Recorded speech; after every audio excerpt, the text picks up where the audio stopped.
So guys, you're welcome again to Heroes Convos, and I hope you've watched the previous episodes. Now, okay, don't mind this. This is a new arrangement because I wasn't comfortable on the couch actually, so I think it's better we do this on the table. I hope you watched the previous episodes and they have blessed you. We've had different people. We've had Jamie, we've had Ryan, and we're gonna have many more people. So there'll be more episodes and topics that you would like to hear discussed. Again, if you have any topic related to the Christian world and you want me to discuss about it, or you want me to bring somebody on to discuss about it, just send a mail, a message, a comment or something like that, and I'll respond. Okay, so today I have with me another one of my pastors. I have two pastors here on the island. Pastor Ryan Keating and Pastor Jerry Maddox is here. We're based in North Cyprus, and he pastors the local church that I worship with. Yeah, I have another one that I worship with where I pastor, but is the one that pastors where I worship with as a member. And today we're going to discuss an interesting topic, which is answering God's call as a minister. Sometimes as believers, we go through this moment where we just think, I'm saved, I'm born again, and there's nothing more. As long as I'm saved, I'm fine, my family's okay, I'm okay. And we don't have this responsibility to preach. And oftentimes we find people put that responsibility of preaching to pastors. Or they say, no, I'm not an evangelist, I'm not a pastor, I'm not a prophet, so I don't need to preach the message. And we leave that to these few people. I think that's a wrong idea for believers to have. And so I think it would be nice for us to discuss this, and Pastor Trey is going to share with us how, no matter who you are as a believer, where you are, we all have this responsibility.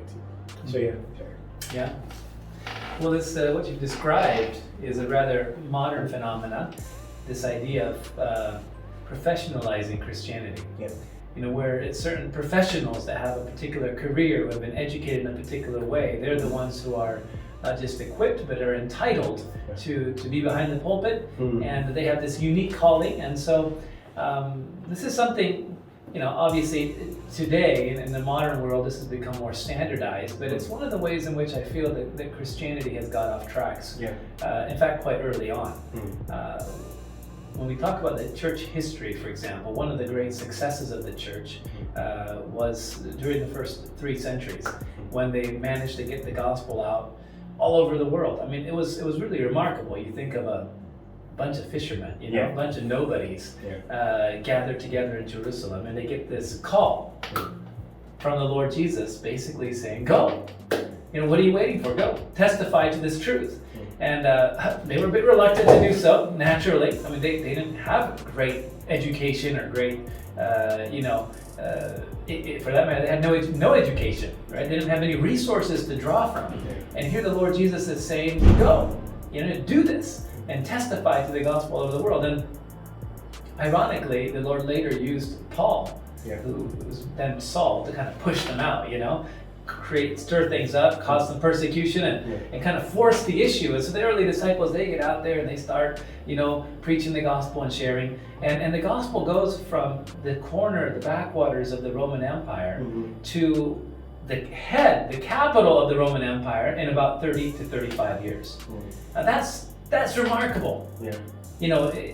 How do you reach most of the known world in 30 years? 35 years, We would love to see that happen. Yeah. And one of the keys to the success of the early church was that they all saw themselves as disciples. I mean, you don't have the word ministers. None of them were ministers. Actually, that's true. In fact, the apostles were chosen out of the crop of disciples, as you were, to carry responsibility, to take leadership. And yet, what's interesting is that they continue to refer to themselves as disciples. And they refer to everybody else as disciples. There's actually no hierarchy in the early church in that sense. And there was an understanding that they had seen Jesus, they had followed Jesus, they had been personally picked and commissioned by Jesus to represent him in terms of leadership, in terms of passing on his words, later the written New Testament. And yet they were still disciples. They were still disciples. There was no particular hierarchy that was set up. That came quite a while later. Now, why I find this amazing is because, The word disciple very simply means a learner. Yes. And once a disciple, always a disciple. It's like being a son. You know, I'm my father's son, and I'll never stop being my father's son. It's not gonna change. You know, there's not going to be a time where I become my father's father. You know, I continue to be my father's son. And in terms of our relationship to Jesus and in the context of the church, we are all disciples. We don't stop being disciples, right? And so you have this really interesting dynamic in the early church where Jesus is gone. Yeah. And you would imagine someone like Peter, you know, or John say, okay guys, Jesus isn't here anymore. I think it's probably, you know, I probably have to take responsibility for this. So I'm the new leader of the church, and you're going to call me this or that or the other. He never does that.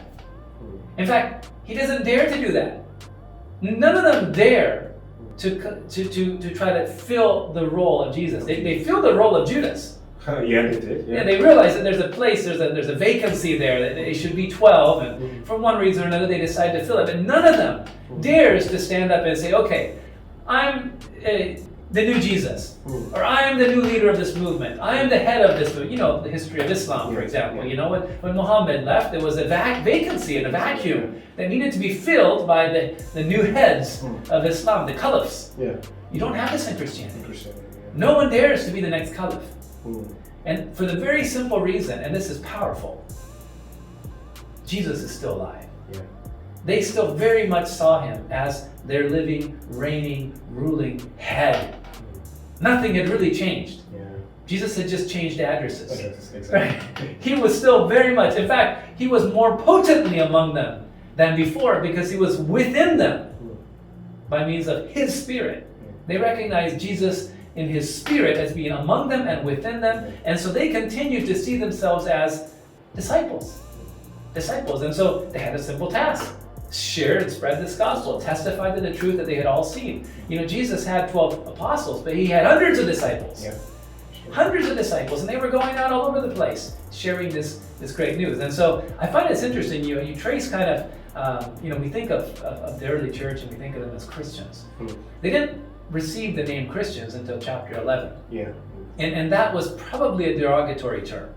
They were probably making fun of these new Christians, this new sect, particularly because at that point in Antioch, there began to be kind of a new breed of Christians. These were not just Hellenistic Jews, these were Gentile Christians. For the first time, you had people who were Greeks and Romans believing in Jesus. What do we make of these guys? You know, they didn't even have so they had to borrow a name from the Septuagint to describe them, which is the name Christos, which is the translation in Greek of Messiah. Okay? The early believers, as far as they knew, and all they could call themselves were disciples of Jesus. We're followers of Jesus. And suddenly this new name gets coined, and it's Christianos. Why? These are, followers of this Jesus, which we've had to translate now into Greek. And this is what's amazing about that term. It's a Greek term. It's a Greek term. And the point is this, is now there are Greeks, Gentiles, that are believing in Jesus. As I said, this is probably a derogatory term, maybe thrown in their face. Oh, you guys are after this Jewish Messiah, this Christos guy, right? And yet, the disciples, the believers, before and after chapter 11 of Acts, they continue to call themselves disciples. It's interesting, they rarely, I can't think of an example in the New Testament where the believers or the apostles refer to themselves as Christians. Okay? Throughout the book of Acts, those 30 years of the early church, they doggedly stick to this title, this statement, this identity for them. We are disciples. We continue to be disciples. We don't stop being disciples. And we're all equal. It kind of reminds me, and many people have found this interesting parallel in the book of Acts, chapter 2, 3, and 4, where you have the early church sharing everything. Everything they own. Right? It's almost like a communist commune going on there, And obviously communism and all that it represents came much later, but in fact some would think that it's inspired by what they saw in the book of Acts. What's interesting is you have in communism this idea called the comrade. Okay, the comrade. What does comrade mean?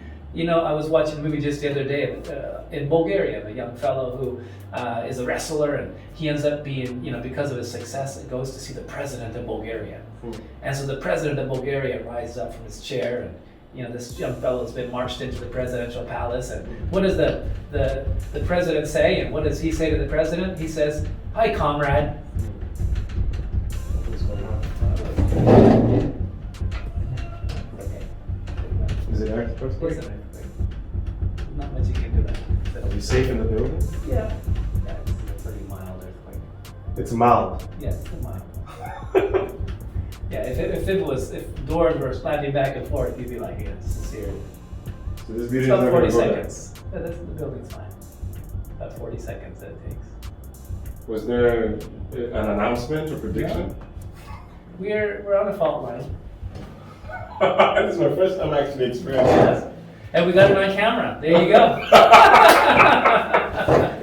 Yes, okay. You were talking about he goes to meet the president of Bulgaria. He goes to meet the president of Bulgaria.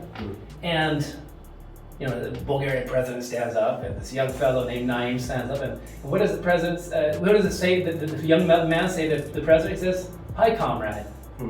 To the president. Yeah, this is what happened in the communist world. It didn't matter if you were the president or prime minister or the beggar. You were all comrades, right? And in a very similar sense, in the early church, you have this sense that they were all disciples. That just didn't change, okay? And so this carries on throughout the New Testament. And I find this very significant because that's the core, the essence of what it means to be a Christian. It's not about, achieving some place or some position in church or, some specialty. We're all comrades.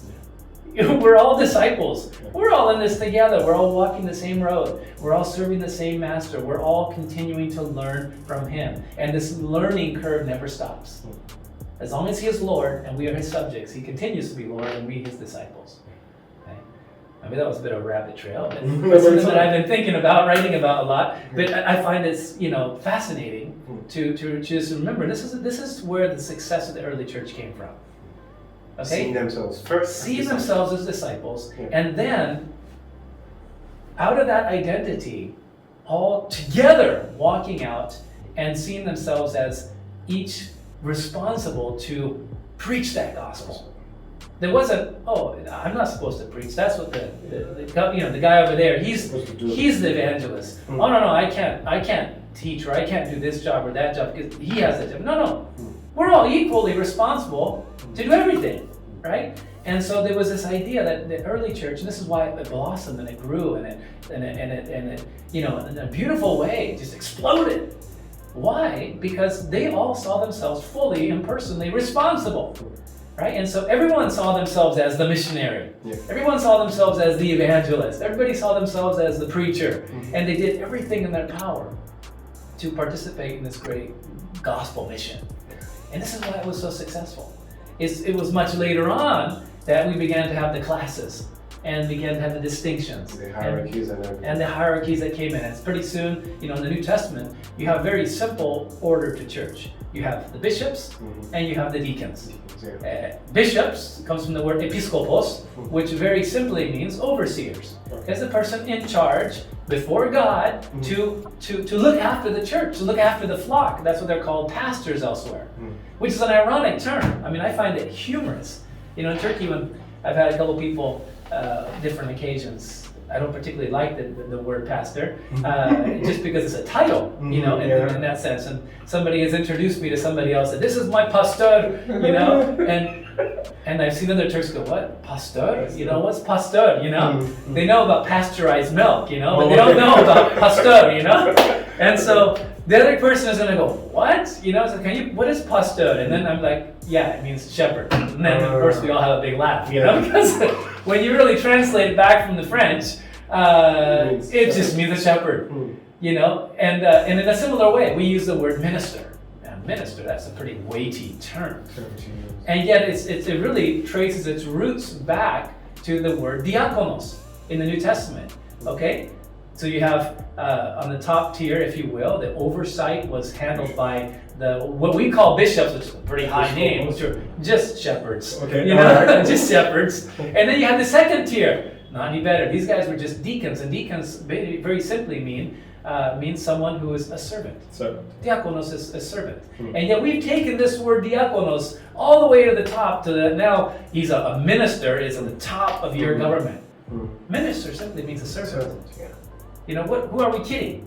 You know? And so the early church, this was their hierarchy, if there was any. You have the oversight by the shepherds, and then you had the service that was going on by the deacons. Apart from that, everybody is described as a saint, as a disciple, as a partaker in the kingdom of God. And it wasn't until much later that they separated out that top tier, and so that it became episkopos and presbyteros. Presbyteros would be the elders, and episkopos now became the bishop. And so he would be in oversight, usually not just of one church, but of a number of different churches in that particular region. And so you have the bishop, and then the elders, and then the deacons. And so you had this dichotomy begin to develop, and this hierarchical status and all the rest that came after that. And I think we've lost a lot because of that. You know, that's where we are today, the professionalization of Christianity, where you have these particular ranks and file, and where you have clergy and laity, and you know, and this not only, you know, kind of stratifies everything, but it ultimately strips the individual believer of his personal responsibility and of the joy of seeing themselves as an integral part of the Church of Jesus Christ. I think that's the problem that we have today. I think the hierarchy, when it came in, even though it might have come in for a good reason, maybe they were trying to bring order in the church, but in the long run, it starts putting some people, selected few, to do these jobs, and then the ones who are at the bottom, in quote, don't see themselves responsible. Yeah. And I think that also happened deep down where in my country, in different countries of the world, where members of the church just see themselves as members. They don't have that responsibility to preach the gospel. They don't think they should preach the gospel. So when you say, are you preaching? They say, I'm not a preacher. My pastor is a preacher. Or then we start having hierarchy where some selected people are dedicated to pray. These are the prayer warriors from your church. And the members of the church call them to pray for them, but they don't want to pray. Nobody wants to take part in the gospel because this hierarchy came in. And I think this is something that I think God just wants us to touch again and tell the upcoming generation that this is not how it is. I like what you said, they first saw themselves as disciples. I think that's the first thing we need to understand. If I'm a disciple of Jesus, what does it mean to be a disciple? If I see myself as a disciple, then all this hierarchy is not even bother. I mean, they don't matter anymore. Yeah. I believe so. Well, the whole idea, we talk about calling as a general, you know, overarching title. Calling began with the call to the discipleship. Yes. Jesus called people to be his disciples. You know, and it's really interesting, you know, when you kind of analyze Jesus' interaction with his disciples. He called a number of people, some of which didn't come. Yeah, that's true. And there were others that came that he sent home. Yeah. You know, he was quite judicious in his way of calling people, not because he was looking for the best. In fact, you know, take for example the rich young ruler when he shows up and wants to follow Jesus. I mean, he's the guy I want to have on my team. Yeah. Now, he would be really good for my pastoral team. You know? Supporting us financially and everything. Yeah, the whole 9 yards. And yet Jesus sends them home. You know, it's like, what? I can imagine that the disciples going, Jesus, you know how much money this guy has? You know? And Jesus is like, no. And he's not looking for, you know, those kind of qualifications. He was looking really for commitment, first and foremost. Commitment to his cause.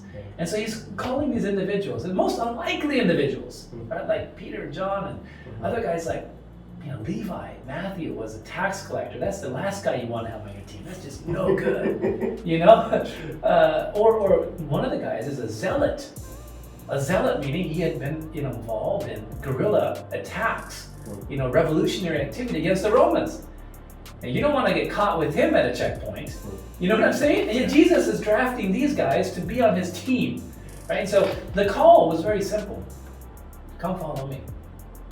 You know, it wasn't, okay, go and get a diploma and then follow me. Yeah. You know, it wasn't, okay, go improve your stuff and follow me. Okay, let's have an audition, and then maybe you can follow me. Okay, it was very much just very simple. Follow me. I don't expect anything from you except a willingness to follow. And that's just it. And that by itself is, outstanding when you think of it. That's not how we select people for ministry, for school, for anything in life, right? Jesus' criteria was actually very simple. Are you willing to follow? Are you willing to follow? And that implied being willing to learn. Yeah. Being willing to learn. Yeah. Right? I might give you, this to do today. I might give you that. You might be washing toilets one day. You might be, cleaning diapers the other. You might be preaching a sermon. Ultimately, it doesn't matter. It doesn't matter what you do. So long as you're following me. Right? Yeah. Just follow. And following implies that we elevate Jesus as our Lord and Master, and we do what he does. And so much of following Jesus, we see this in Jesus is taking these disciples and he's molding them, he's crafting them.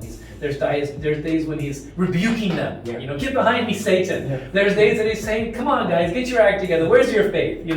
He's giving them jobs, he's giving them tasks. And the most remarkable thing is this. And these are a wild bunch of guys, that are constantly giving Jesus heartache. And yet, at times, he will say to them, okay, you see how I've cast out demons and healed people? Okay, here are the keys. You go do it. I'm like, you're crazy, Jesus. You're going to let these guys go and cast out demons, and do miracles? This is insanity. And yet, he trusts the system. He trusts the method. And that's discipleship. Yes. Right? And so he keeps entrusting these guys, he keeps sending out these guys, for better or for worse. He works with them. He knows they're going to betray him. He knows they're all going to run away at the end, and yet it's okay. They keep moving forward. And he keeps, entrusting more and more to them. And they keep growing in this role. Okay?